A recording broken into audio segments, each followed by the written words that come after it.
जोहार दोस्तों, मेरा नाम है सुनीता मरंडी। मैं झारखंड से हूँ और मेरे इस नए स्टडी चैनल में आप सबका स्वागत है। मैं आप लोगों को ज्योग्राफी पढ़ाऊंगी और आज हम लोग शुरुआत करते हैं 9th क्लास के पहले चैप्टर से। तो 9th क्लास का हम लोग पहला चैप्टर देखेंगे। इसमें हम लोग का हेडिंग होगा भारत, आकार और स्थिति। आप लोग अपने देश के बारे में पहले से ही जानते होंगे, फिर भी आज हम लोग इसका भौगोलिक स्थिति के बारे में विस्तार से जानेंगे। उसका आकार क्या है और ये हमारे पृथ्वी पे ग्लोब में किस जगह स्थित है। तो जैसे कि हम लोग यहाँ पे देख रहे हैं, पहला पॉइंट मैंने लिखा है भारत उत्तरी गोलार्ध में स्थित है। तो यहाँ उत्तरी गोलार्ध क्या है? उत्तरी गोलार्ध जैसे यहाँ पृथ्वी है, पृथ्वी गोल है, तो पृथ्वी को हम लोग जानते हैं अक्षांश और देशांतर रेखाओं में हम लोग बांटते हैं। तो जो 0 डिग्री अक्षांश रेखा है, यहाँ पर 0 डिग्री अक्षांश रेखा, इससे इधर का भाग, उत्तरी भाग को हम लोग उत्तरी गोलार्ध कहते हैं और इसका दक्षिणी भाग को हम लोग कहते हैं दक्षिणी गोलार्ध। तो यहाँ लिखा हुआ है भारत उत्तरी गोलार्ध में स्थित है। तो भारत उत्तरी गोलार्ध में स्थित है, ठीक है। तो यह 8 डिग्री 4 मिनट उत्तरी अक्षांश से 37 डिग्री 6 मिनट उत्तर अक्षांश तथा 68 डिग्री 7 मिनट पूर्व से 97 डिग्री 25 मिनट पूर्व देशांतर के मध्य स्थित है। तो यहाँ फिर एक आ रहा है देशांतर। तो देशांतर हम लोग किसको कहेंगे?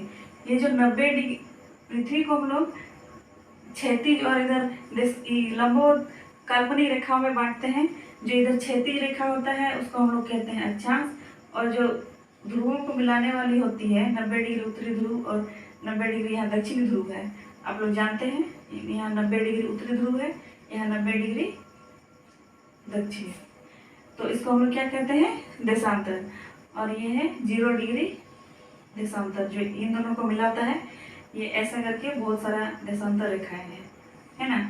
तो ये 0 डिग्री जो देशांतर रेखा है, इसको हम लोग देशांतर कहते हैं और इसको हम लोग अक्षांश रेखा कहते हैं, ठीक है। तो यहाँ लिखा हुआ है 8 डिग्री 4 मिनट उत्तर अक्षांश, तो इधर आसपास में, और 37 डिग्री 6 मिनट के बीच, और 68 डिग्री 7 मिनट पूर्व से 97 डिग्री 25 मिनट पूर्व देशांतर के मध्य स्थित है ना। और इसमें जो अक्षांश रेखा है उसमें भी कुछ अक्षांश रेखाएं बहुत महत्वपूर्ण होती है, जिसको याद करने के लिए होती है। जैसे यहाँ 0 डिग्री अक्षांश रेखा, इसको हम लोग कहते हैं विषुवत रेखा, है ना, या विषुवत रेखा या भूमध्य रेखा। इसके बाद होती है यहाँ पे 23.5 डिग्री दक्षिणी अक्षांश रेखा, इसको हम लोग कहते हैं मकर रेखा, है ना। और जो 23.5 डिग्री उत्तरी अक्षांश रेखा होती है उसको हम लोग कहते हैं कर्क रेखा, है ना। और 66.5 डिग्री दक्षिणी अक्षांश रेखा को हम लोग कहते हैं अंटार्कटिक रेखा। और 66.5 डिग्री उत्तरी अक्षांश रेखा को हम लोग कहते हैं आर्कटिक रेखा, है ना। तो यहाँ लिखा हुआ है कर्क रेखा, जो 23.5 डिग्री उत्तर अक्षांश में है, ये भारत को 2 बराबर भागों में बांटती है। तो 23.5 डिग्री उत्तरी अक्षांश रेखा कहाँ है? कर्क रेखा यहाँ पर। यहाँ लिखा है भारत को 2 बराबर भागों में बांटती है।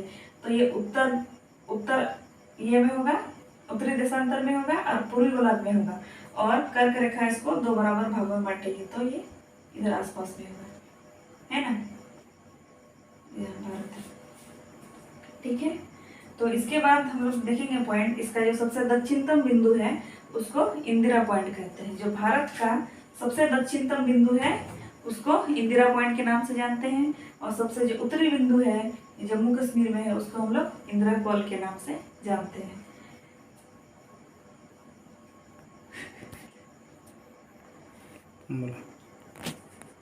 और भारत का जो क्षेत्रफल है, यहाँ हम लोग लिखे हैं 32.8 लाख वर्ग किलोमीटर। इसका भारत का जो टोटल क्षेत्रफल है वो 32.8 लाख वर्ग किलोमीटर है। ये आप सबको याद करके रखना है, क्योंकि ये एग्जाम में आते हैं। और अभी आप लोग पढ़ाई कर रहे हैं तो आप अपने बुक्स निकाल लेंगे तो ज़्यादा सही से आप समझ पाएंगे, ठीक है। अब भौगोलिक क्षेत्रफल का 2.4% है। 2.4%। भौगोलिक क्षेत्रफल मतलब जो टोटल जो पृथ्वी का क्षेत्रफल है उसका ये 2.4% हिस्सा ले, मतलब इसका क्षेत्रफल है, इतना जगह ये घेर रहा है, 2.4% है ना।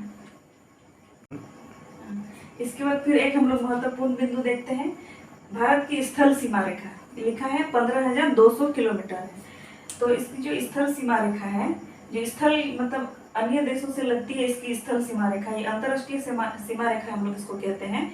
इधर हम लोग जानते हैं इधर पाकिस्तान है, इधर चाइना है, यहाँ थोड़ा सा इसकी सीमा अफगानिस्तान से लगती है, यहाँ नेपाल है, यहाँ भूटान है, इधर म्यांमार है, यहाँ बांग्लादेश से है ना। तो ये जो इसकी स्थल सीमा रेखा है वो है 15,200 किलोमीटर।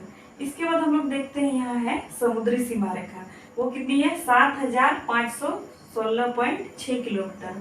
तो भारत की जो सीमा है वो समुद्री से भी लगती है, हम लोग जानते हैं।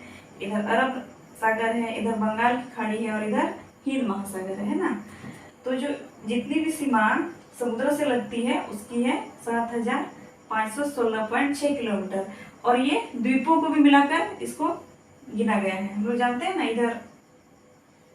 इधर छोटे छोटे द्वीप समूह है, इसको लोग कहते हैं अंडमान एवं निकोबार द्वीप समूह, और इधर है लक्षद्वीप समूह है ना। तो वो द्वीप समूह को भी मिलकर गिना गया है। तो इसके बाद यहाँ लिखा है दूसरा पॉइंट, गुजरात से अरुणाचल प्रदेश के स्थानीय समय में 2 घंटे का अंतर है। तो ये जो समय का निर्धारण है वो कैसे होता है, वो देशांतर के द्वारा से हम लोग समय का निर्धारण करते हैं है ना। तो यहाँ गुजरात है और अरुणाचल प्रदेश कहाँ है, यहाँ पर,